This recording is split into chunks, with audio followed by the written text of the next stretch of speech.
It is brisk this morning. Oh, hello. Thanks for coming back to the channel. I've come out this morning in the hope to get some kind of a very early spring type image. Maybe some flowers in the foreground with a woodland kind of scene. Who knows? We'll see. It's clear skies. We've got some really nice morning light at the moment, as you can see. But it's probably not going to last too long, and there's no clouds in the sky, so yeah. We'll see what happens. Right, let's get hiking up the ridgeway here and we'll see what we have. But yeah, not a bad morning, not bad.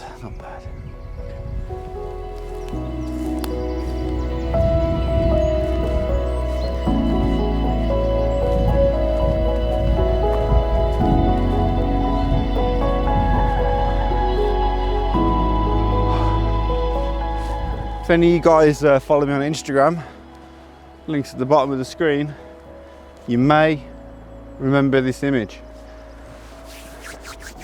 Comment below who can spot it. But such an amazing tree which has obviously fallen at some stage in the last 12 months. This is the, well, you can't actually see from the corner, but there's a massive branch here in the floor. But it's a great image in the right conditions. When I shot it, there was some mist and fog, so it really worked quite well. Today, not so much, unless of course the sun pops over the ridgeway behind us and lights up the tree. But I think that might take a while, so I think we'll leave this one for today and move on. But food for thought for going forward in the future. We'll see.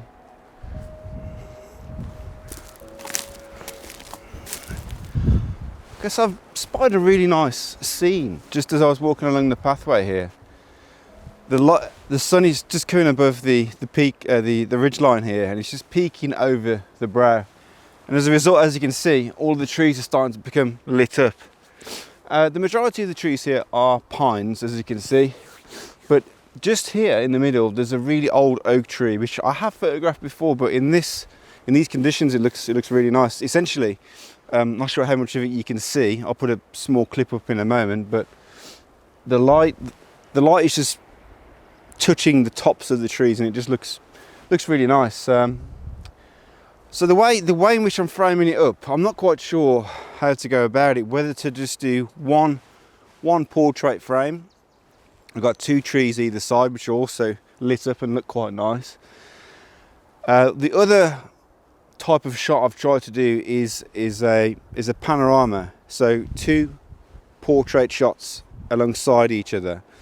Now a lot of you will be saying, well, why don't you just use a wide angle lens? I do have a wide angle lens with me today, but if I did use a wide angle lens on this scene, it would just distort everything that we're trying to capture.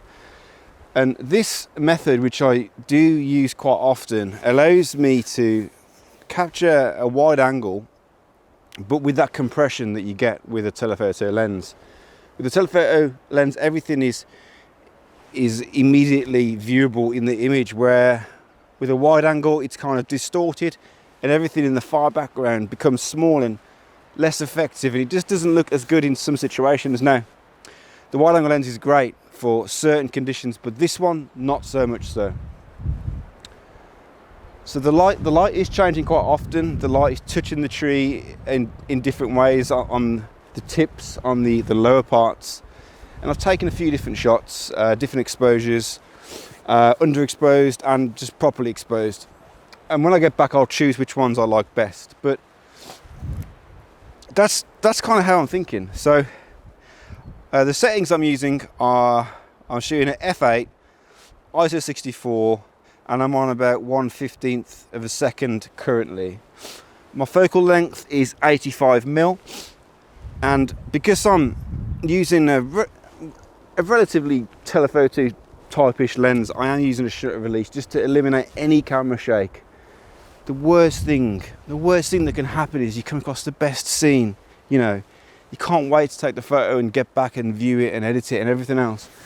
And then it's blurry, there's a little bit of camera shake. It's the worst thing ever. So I encourage you, even if you're confident it's fine, just either use a timer on inside the camera. All cameras should have a timer, or what I use is a shutter release. It's just completely eliminates any camera shake, unless it's like gale force winds, which it isn't. So anyway, enough talking.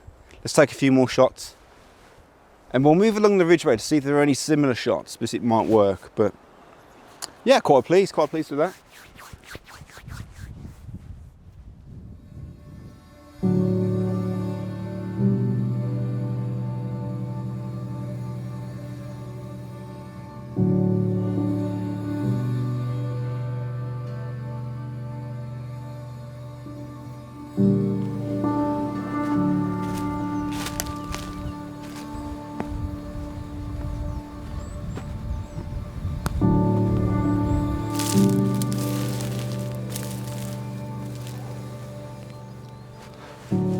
So, as you can see, I found another shot, and it looks really nice. Got some really great light hitting on the back of the scene. It's almost like there's like a porthole, like a tunnel of light, and the edges are dark. I'm not sure what it looks like on screen, but from the way I'm looking at it, it's almost like a pocket of light which is shining through the canopy.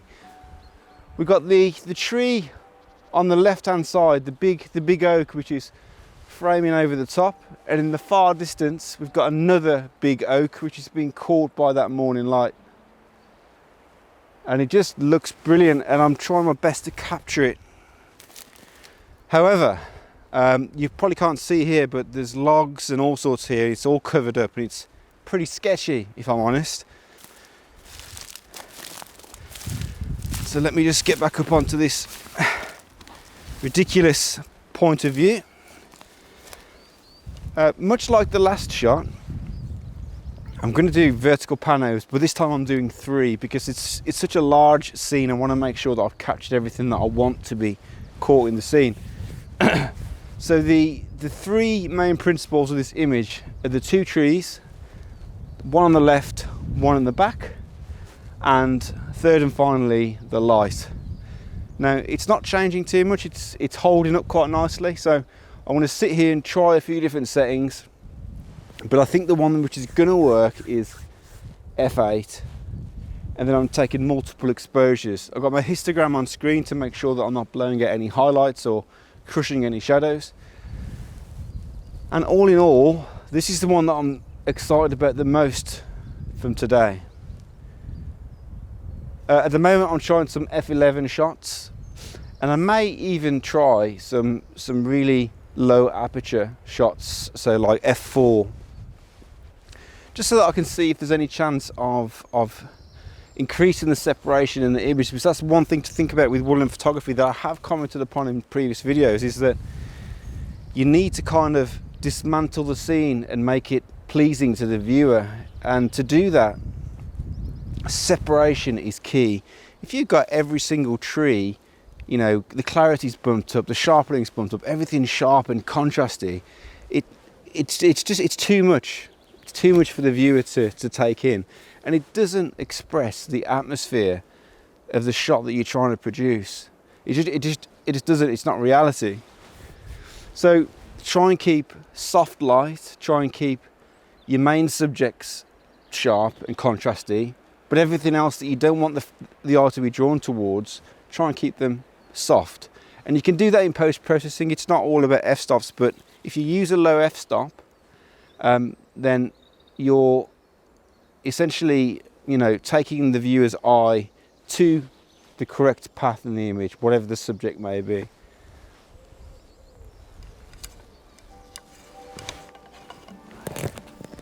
Let's take some more shots.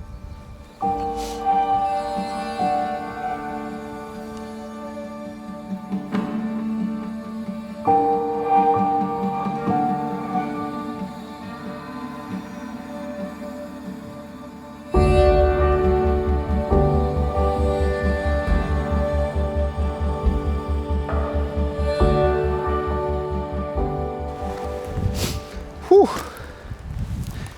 It's the third ridgeline hike of the day. Almost lockdown has made me a little bit more unfit. Right then, so I think the the moral of the story today, and if you take anything away from the video, it is that you should go out in any conditions. Blue sky day, everyone will tell you, is not ideal for landscape photography. Specifically woodland, because of the harsh light that comes with it. But as I've demonstrated on a few of the earlier shots, if you find the right light and the right composition, you can make the conditions work for you. So the title of this video is Blue Sky Day, No Problem. And it's true, it's true. You should always try and get out, even if it's, you know, raining and everything else. But you can really get some nice atmospheric shots in all different types of conditions. When I first started, I wouldn't go out unless the conditions were perfect, and I've learned to understand that that's absolute nonsense. So get out as much as you can. Once you're out of bed and out in the great outdoors, you'll thank me, I promise you, because it is a beautiful, beautiful morning, and I've got a great start to the day.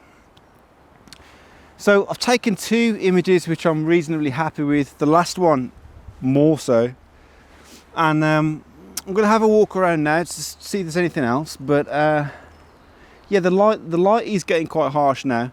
That is one thing to think about as well. If you're going to do a blue sky day, make sure you get up early, because that early light, that nice soft warm early light, is the light that you want to shoot, because when it gets too high in the sky, that's when it really becomes harsh and it's just uncontrollable. So something to think about there. Right, that's enough of a rest. Let's carry on. Let's see if we can get one more shot.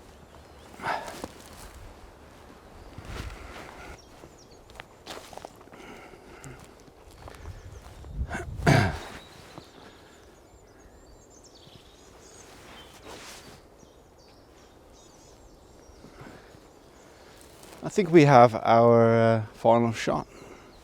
This area is an area that I discovered recently in misty conditions.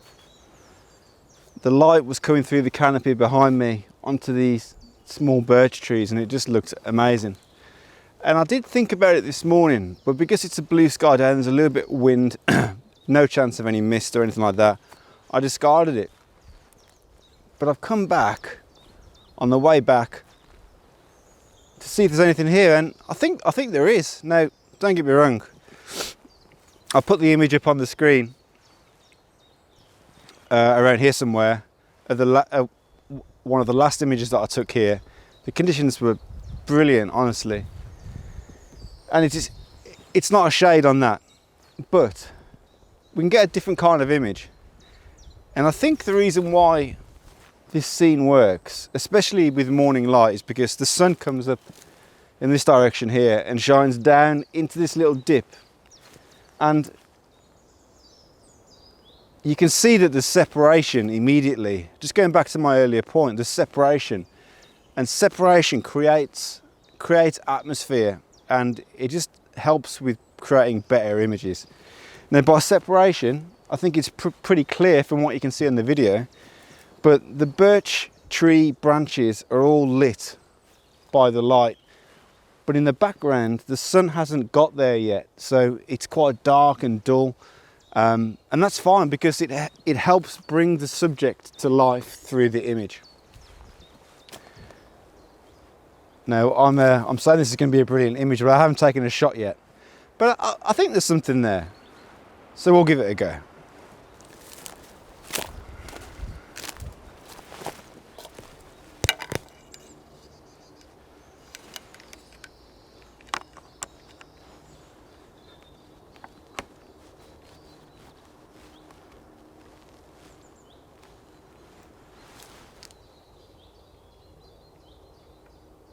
Okay, so I've taken a few shots of the scene, and I've tried it at different f-stops, f8, f3, to try and get even more separation. And just going back to what I mentioned earlier about the panos that I typically do, I thought I'd better show you on screen what I mean, just so that you've got a clearer understanding. I'll just turn the camera around and show you. Hopefully you can see. So, let's see. Get focus. Now, as you can see, we've got the main subject in the middle, and let me brighten it up a little bit for you. So we've got the main subject in the middle, and what I essentially do is do a shot here, then a shot in the middle, and then a shot on the far end, and then I'll stitch those together as a panorama. Let me try and get rid of this histogram for you. See how the light's catching? It looks really nice. Hopefully we can get a nice image.